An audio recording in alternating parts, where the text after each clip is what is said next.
এলাকা ভিত্তিক গভর্নরের দায়িত্ব, জিম্মাদার, দায়িত্বশীল।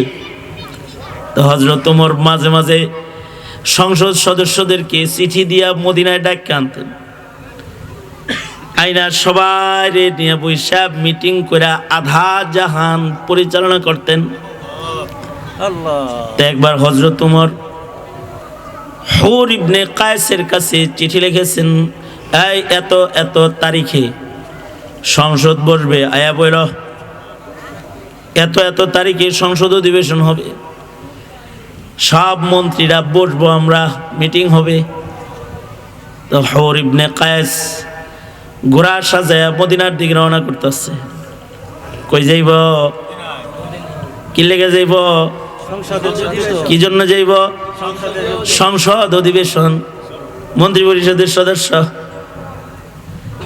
হুর ইবনে কায়েসের একটা বুড়া চাচা আছে, 100 বছরের বেশি বয়স। এই চাচায় কয়, হুর তোমরা দেশ চালাও, কেমনে চালাও আমার একটু দেখতে মনে চায়। আমি তোমাদের মিটিং, তোমাদের অধিবেশন, তোমাদের নেতাদের কথোপকথন শুনতে চাই, দেখতে চাই, আমাকে লয়া চলো। বুড়া চাচায় আবদার করছে। হুর ইবনে কায়েস বুড়া চাচাকে ঘোড়ার পিঠে লইয়া মদিনায় চলে আসছে। আমাদের জাতীয় সংসদ যখন চলে, সংসদের একটা গ্যালারি আছে যেখানে পাবলিক অধিবেশন দেখার জন্য টিকিট নিয়ে ঢুকে। নেতারা কি বক্তব্য দেয়, কেমনে কি কি কথা কয়, এগুলো বয়ে বয়ে শুনে। একদিক দিয়ে হযরত ওমর রাজনৈতিক মিটিং করতেন, পাশে যারা দেখতে চাইতো তারা বসে থাকতো। আধা জাহান চাটাইয়ের উপরে বৈশা হযরত ওমর পরিচালনা করে মিটিংটা, অধিবেশনটা কেমন একটু দেখি। তা হযরত ওমর অধিবেশন শুরু করেছে, সংসদ অধিবেশন চলছে। চাচা বুড়া মানুষ, অধিবেশনের কথোপকথন শুই না তার মেজাজ চইটা গেছে, রাগ হয়ে গেছে। রাগ হয়ে গ্যালারির থেকে, মানে যেখানে বসা ছিল বসার জায়গা থেকে লাফায়া চলে আইছে হযরত ওমরের সামনে। আইসা হযরত ওমর রে উল্টা পাল্টা বলা শুরু করছে, এমনি দেশ চালায়, এই সেই অমুক তমুক। বুড়ারা কিন্তু জোয়ানদের ভুল ধরে বেশি না, তাগর নজরে তো অনেক ভুল পড়ে। তো যখন ভুল উল্টা পাল্টা কথা শুরু করছে, তো হযরত ওমর রাগ হয়ে গেছে। কিরে, জরুরি একটা আলোচনা শুরু হয়েছে, হে এরকম করে গে, খুব বেশি চেইতে গেছে চাচা মিয়া। এলোমেলো হযরত ওমর রে উল্টা পাল্টা কথা বলা শুরু করছে। হযরত ওমর তো একদিকে গরম মানুষ, আবার হলো খলিফাতুল মুসলিমিন, অপরাধ করলে অপরাধীকে ছাড় দেওয়ার মতো মানুষ হযরত ওমর নন, অপরাধী যেই হোক। হযরত ওমর রাগ হয়ে গেছেন। রাগ হয়ে হযরত ওমর নিজের চাবুকটাকে হাতে ধরে ঝাঁকি মারছে। তার মানে বুঝাইতেছে, সামনে আর একটা কথা কবি তো একেবারে একটা বাড়ি দিব। কিন্তু হযরত ওমর যখন রাগ হইছে, হযরত ওমর রাগ হইলে তো ওই পথ দিয়ে শয়তানও যাইতো না, শয়তান ডরাইতো। আর হযরত ওমর যখন চাবুক ঝাঁকি মারছে, হুর ইবনে কায়েস তো দেখতেছে যে আমিরুল মুমিনিন ওমর তো খেপে গেছে, রাগ হয়ে গেছে হযরত ওমর।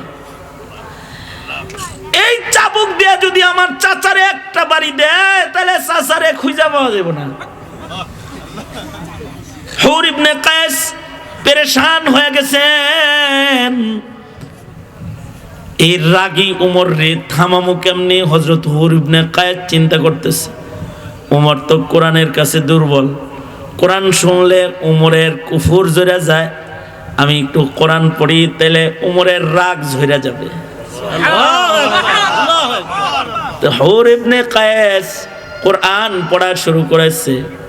আল্লাযীনা ইউনফিকুনা ফিস সাররাই ওয়াদ দাররা ওয়াল কাযিমিনাল গায়জ ওয়াল কাযিমিনাল গায়জ ওয়াল কাযিমিনাল গায়জ।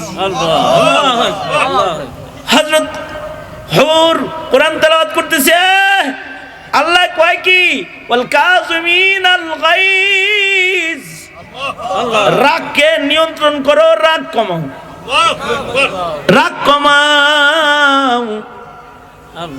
আজব কুরআনে কারীমের আকর্ষণ।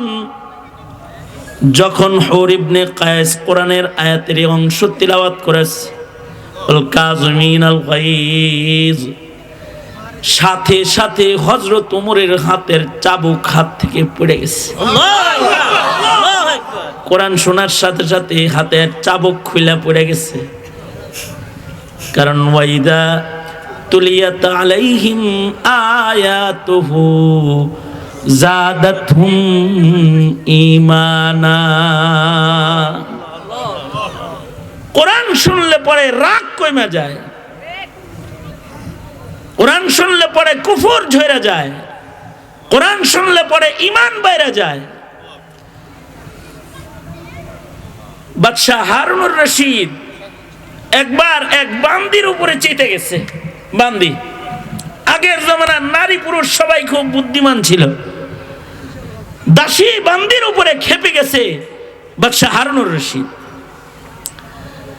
কোরআন পড়তেছে, হারুনুর রশিদ রাগ ছিল, কপাল ঘুষান্না ছিল, আস্তে আস্তে হাসা শুরু করছে। কোরআন শুই না তার রাগ পড়ে গেছে। এবার দাসী কয়, ওয়াল আফিনা আনিন নাস, ওয়াল আফিনা আনিন নাস। আল্লাহ বলছে মানুষে মাফ করো। আল্লাহ কয়, ওয়াল আফিনা আনিন নাস, মাফ করো, মাফ করো, মানুষের মাফ করে দাও, মাফ করে দিবা। বান্দি যখন বলছে ওয়াল আফিনা আনিন নাস, হারুন রশিদ বলে, যা তোরে মাফ করে দিল। আল্লাহ আল্লাহ আল্লাহ। এবার বান্দি বলে, ওয়াল্লাহু ইউহিব্বুল মুহসিনিন। কোরআন শরীফের আরেক আয়াত পড়ছে। এই আয়াত শোনার পরে হারুন রশিদ বলে, যাও তোমাকে আজাদ করে দিলাম। ইহসান করলে মুহসিনদেরকে আল্লাহ তাআলা পছন্দ করে, যেহেতু মুহসিনকে আল্লাহ তাআলা পছন্দ করে, যাও আমি তোমার উপরে ইহসান করলাম, তোমারে মাফ করে দিলাম।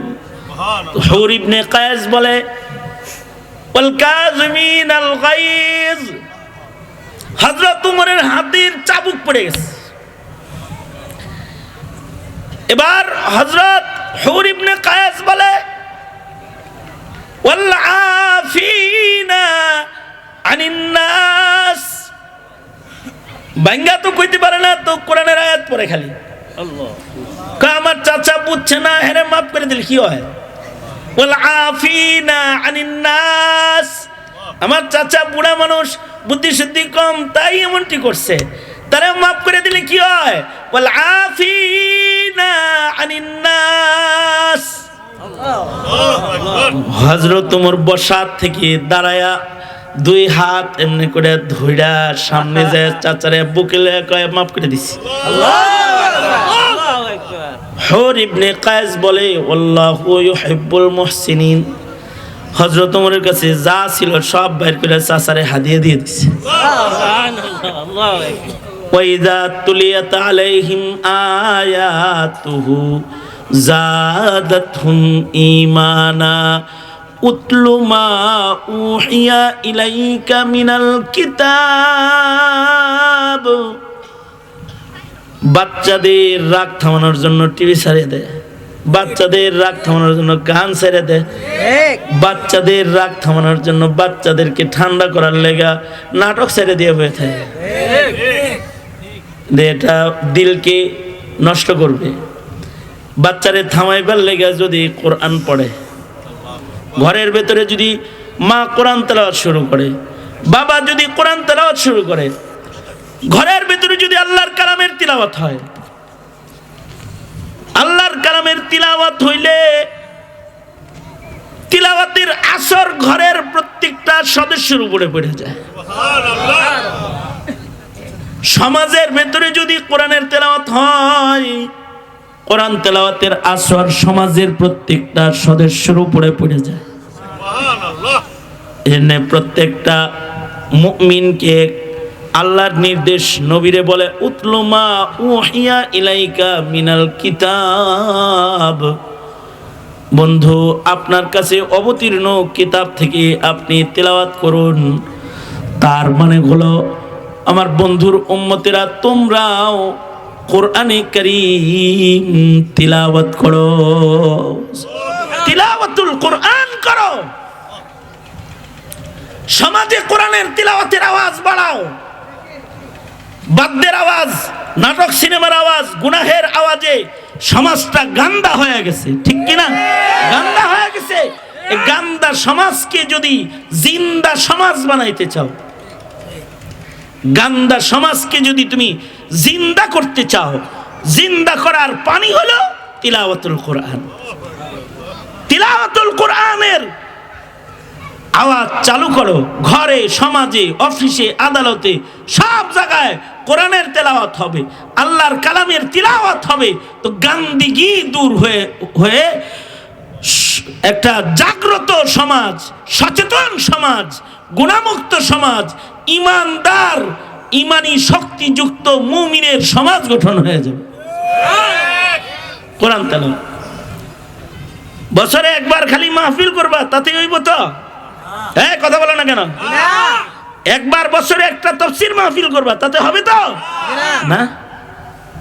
সকাল বেলায় সূরা ইয়াসিন পড়ো, সন্ধ্যা বেলায় সূরা ওয়াকিয়া পড়ো, রাতের বেলায় সূরা মুলুক পড়ো, ক্ষণে ক্ষণে কোরআন পড়ো, প্রত্যেক নামাজের পরে আয়াতুল কুরসি পড়ো, ফজরের পরে মাগরিবের পরে সূরা হাশরের শেষ 3 আয়াত পড়ো, ফজরের পরে 3 বার সূরা ইখলাস, 3 বার ফালাক, 3 বার নাস, মাগরিবের পরে 3 বার ইখলাস, 3 বার ফালাক, 3 বার নাস, শুক্রবারে সূরা কাহাফ। প্রতিদিন 2 পৃষ্ঠা, 3 পৃষ্ঠা, 4 পৃষ্ঠা আল্লাহর কোরআন পড়ো। কেউ যদি কোরআন পড়তে না পারো, তাহলে কোরআনকে মুহাব্বত করো। কোরআন পড়ার টাইম পাইতেছ না, কোরআনের ইজ্জত করো। যেমন হযরত উমর, উনি যখন আধার জাহানের খলিফাতুল মুসলিমিন, ওনার বাড়ির গেট বরাবর, বাড়িতে ঢুকলেই ঘরের ভেতরে সুন্দর একটা জায়গায় মখমলের কাপড় দিয়ে পেঁচানো কোরআনে কারীমটা, ঘরের দরজা দিয়ে ঢুকলেই কোরআন দেখা যাইত। উনি ঘরে ঢুকে আমাদের কাজ হলো আমরা আমাদের ছেলে মেয়েরে কোলে লই, ঘরে ঢুকে আর নাতি, ছোট ছেলে ছোট মেয়েরে কোলে চুমা খাই। কিন্তু আশ্চর্য, আমিরুল মুমিনিন হযরত উমর, তিনি ঘরের দরজা বরাবর কোরআনে কারীম মখমল দিয়ে পেঁচায় রেখে দিয়েছেন। যখনই ঘরে ঢুকতেন, ঘরে ঢুইকা আগে আল্লাহর কালামের সাথে মুসাফা মুআনাকা করতেন। মখমলে কাপড়ে পেঁচানো কোরআনটাকে হাতে লইতেন আর কোরআনটাকে খুলতেন, খুলে বলতেন, আহারে খেলাফতের রাজনৈতিক ব্যস্ততার কারণে ওগো আল্লাহর কালাম, তোমার সাথে আমি দেখা করতে পারি না। কিন্তু ঘরে ঢুইকা কিন্তু বিবির চেহারা আগে দেখি নাই, সন্তানের চেহারা আগে দেখি নাই, আমার ঘরের অন্য কোনো মানুষের সাথে আগে কথা বলি নাই। এই কোরআন ঘরে ঢুইকা কিন্তু আমি আগে তোমারে হাতে লইছি, আগে তোমারে বুকে লইলাম, আগে তোমারে চুমু খাইলাম, আগে তোমারে দরজায় দাঁড়ায় একটু দেখলাম, তোমাকে আগে একটু পড়ে তোমার সাথে মোহাব্বত করলাম। সাবধান, ময়দানে মাহশরে কিন্তু উমরের বিপক্ষে দাঁড়ায়া যাইবা না। ময়দানে মাহশরে কিন্তু উমরের খেলাফ দাঁড়ায়ও না, কারণ রাসূল বলেছে, আল কুরআনু হুজ্জাতুন লাকা আও আলাইক। কোরআন হয়তো হাসরের মাঠে বান্দার পক্ষে কথা বলবে অথবা বিপক্ষে দাঁড়ায় যাবে। আল্লাহর রাসূল বলেন আল কোরআনু ইয়াশফাউ, কোরআন শাফাত করবে। হযরত ওমর বলতেন, কোরআন তুমি কিন্তু বিচারের দিবসে আমি ওমরের বিপক্ষে কোনো কথা বলো না। তুমি তো টিভি দেখো ডেলি, সিনেমা দেখো ডেলি, টিভির লোকে ডেলি দেখা করো, কোরআনের সাথে কয়দিন দেখা করো? কোরআনে কারীমের সাথে প্রতিদিন কি তোমার মোলাকাত হয়? তোমার গাড়িতে একটা কোরআনে কারীম থাকতে পারে, যখন ওযু থাকবে তুমি গাড়িতে কোরআন খুলে দেখবে। তোমার ঘরে কোরআনে কারীমটা থাকবে, ঘরে ঢুকবে তো আগে কোরআন পড়বে, কোরআনের সাথে দেখা সাক্ষাৎ করবে। উলামায়ে কেরাম এই আমল করে, তারা কোরআনের লগে মোলাকাত করে। গার্লফ্রেন্ড আর বয়ফ্রেন্ডের মোলাকাত যত করো, যুব সমাজ, যুবতীরা, আল্লাহর কালামের সাথে মোলাকাত তো হয় না, কোরআনের সাথে তো মোলাকাত নাই। তাহলে এক নাম্বার কর্মসূচি উতলুমা উহিয়া ইলাইকা মিনাল কিতাব। দ্বিতীয় নাম্বার কর্মসূচি হলো ওয়া আকিমিস সালাহ, নামাজ কায়েম করো। নামাজ, নিজে নামাজ পড়ো, ঘরে নামাজ কায়েম করো। ঘরে যে কয়েকজন সদস্য আছে তাদের নামাজ পড়তে বলো। পিতারা ঘরে ছেলে আছে, মেয়ে আছে, তাদের নামাজ পড়তে বলো, নামাজ কায়েম করো। মা তোমার সন্তানকে তুমি ভাত রান্না করে দিলা, তরকারি রান্না করে দিলা, তো ওজোর পানিও রেডি করে দাও। শীতের দিন একটু গরম পানি করে ডাক দিয়া বলো, এ আব্দুর রহমান, আব্দুর রহিম, মা কিন্তু গরম পানি করে রাখছি তোর লেগা, তোর লেগা খালি ভাত রান্না করি নাই আমি, তোদের লেগা খালি তরকারি রান্না করি নাই। শীতের ভিতরে তোরা আমার সন্তান ওযু করে মাওলার কদমে সেজদা দিবি, ঠান্ডা পানি যেন তোদের কষ্ট না দেয়, আমি কিন্তু তোর জন্য চুলায় গরম পানি রেখে দিছি। ডাক দিয়ে বলো না, মা হয়ে তুমি যদি ডাক দাও, তোমার সন্তান মায়ের গরম পানি করা গরম পানি দিয়া ওযু করে মারে খুশি করার জন্য হলেও নামাজে দাঁড়ায় যাবে। 40 দিন মারে খুশি করবে, তো আদত হয়ে গেলে তখন মাওলা পাকের প্রেমে পড়ে যাবে। প্রথম তোমার সম্মানে পড়বে, পরে এক সময় আল্লাহর সাথে প্রেম জুড়ে যাবে। আল্লাহর সাথে প্রেম হয়ে গেলে তখন নামাজ ছাড়বে না।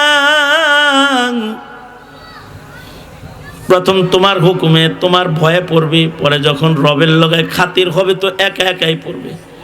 বরঞ্চ তখন তুমি মায়ের গরম পানি করে সন্তান রেডি করে দাঁড়ায় থাকবে, আম্মু তোমার জন্য গরম পানি করছি, বাবা আপনার জন্য আমি তাহাজ্জুদের পানি গরম করেছি।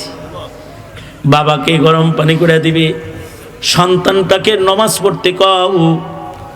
অফিসের কর্মচারীগুলারে নামাজ পড়তে বলো। সিসি ক্যামেরা লাগায় রাইখা চুরি বন্ধ করতে পারো নাই, শাসন করে অপরাধ জগৎ থেকে সরাইতে পারো নাই, পুলিশের পাহারা দিয়া দুর্নীতি আর অপরাধ বন্ধ করতে পারো নাই। আল্লাহ তাআলা বলে আকিমিস সালাহ, নামাজ কায়েম করো। ইন্নাস সালাতা তানহা আনিল ফাহশাই ওয়াল মুনকার ওয়ালা যিকরুল্লাহি আকবার ওয়াল্লাহু ইয়ালামু মা তাসনাউন। আল্লাহ বলে নামাজ পড়ো, নামাজ কায়েম করো, তাহলে দেখবা নামাজ তাকে সব গুনাহ থেকে বাঁচাবে, তার সকল গুনাহ খাতার থেকে তার নামাজ তাকে হেফাজত করবে। নামাজি চুরি করতে পারে না, নামাজি জেনা করতে পারে না, নামাজি মিথ্যা বলতে পারে না, নামাজি গীবত করতে পারে না, নামাজি জুলুম করতে পারে না, নামাজি খুন করতে পারে না, নামাজি অপরাধ জগতে চলতে পারে না। কারণ আল্লাহ কয় কেউ যদি নামাজ পড়ে তার নামাজ তাকে সকল প্রকারের পাপাচার থেকে বাঁচায় রাখবে। কেউ যদি নামাজ পড়ার পরও অপরাধ করে তাহলে তার নামাজে এক্সরে করো, কারণ হতে পারে তার নামাজে বড় কোনো সমস্যা রয়েছে, যে কারণে তার নামাজ তাকে আসর করে না।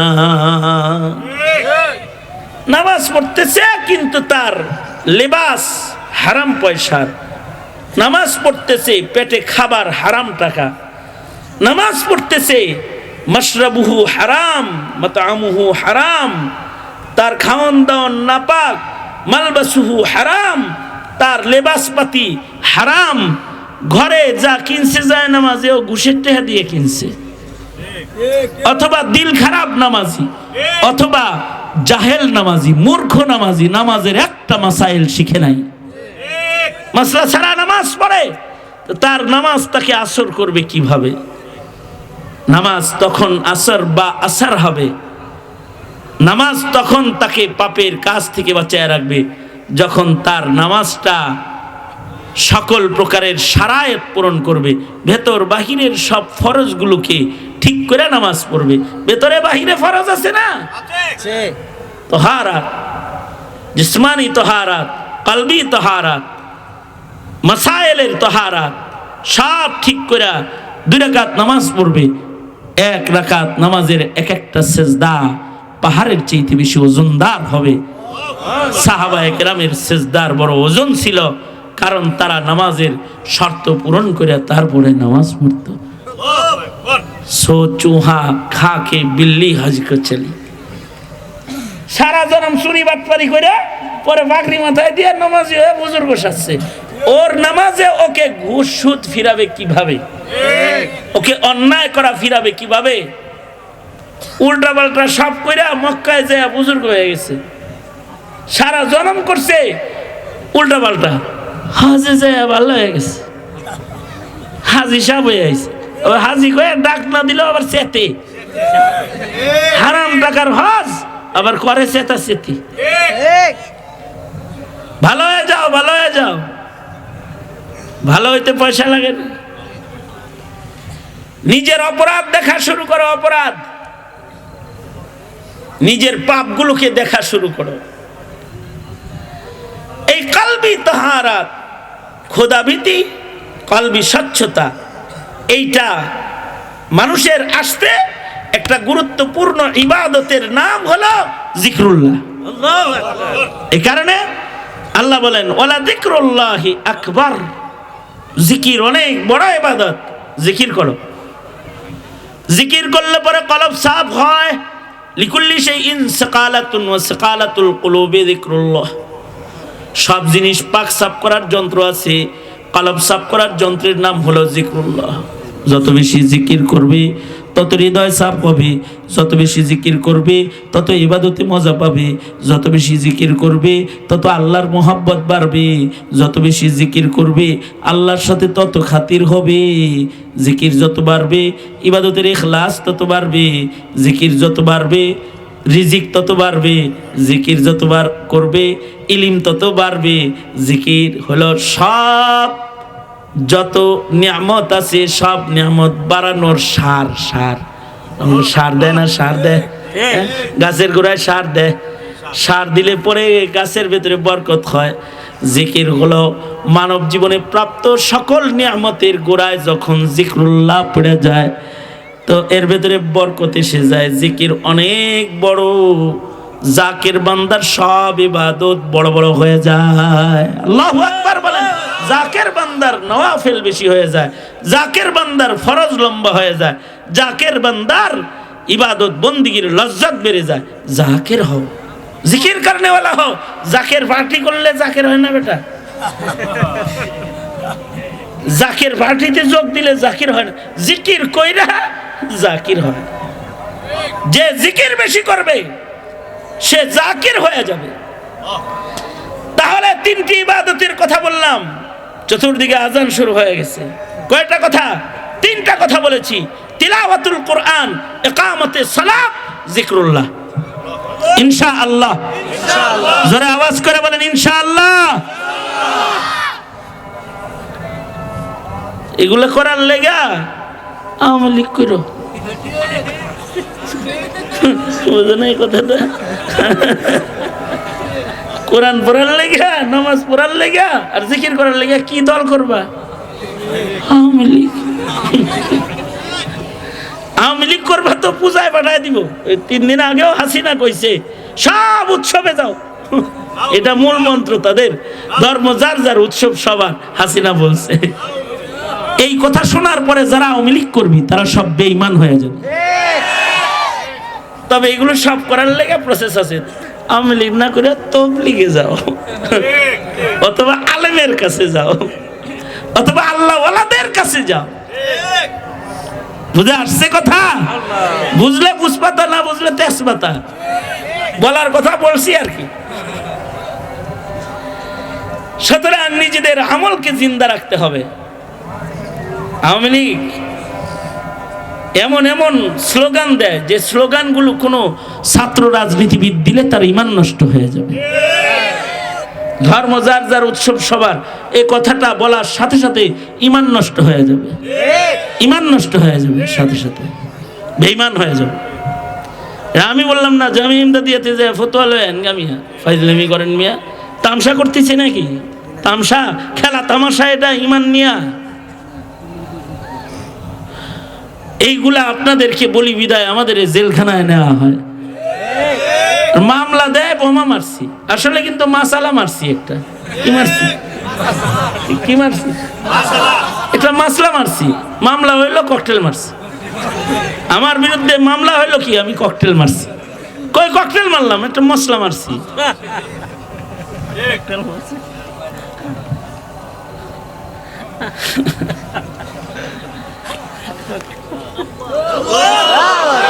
ভাই আল্লাহ ওয়াদা করে দিছি, কোরআন শিখব, কোরআন পড়ব, নামাজ পড়ব, নামাজ কায়েম করব, জিকির করব ইনশাআল্লাহ। চিল্লায় বলেন, আরো জোরে আওয়াজ করে বলেন।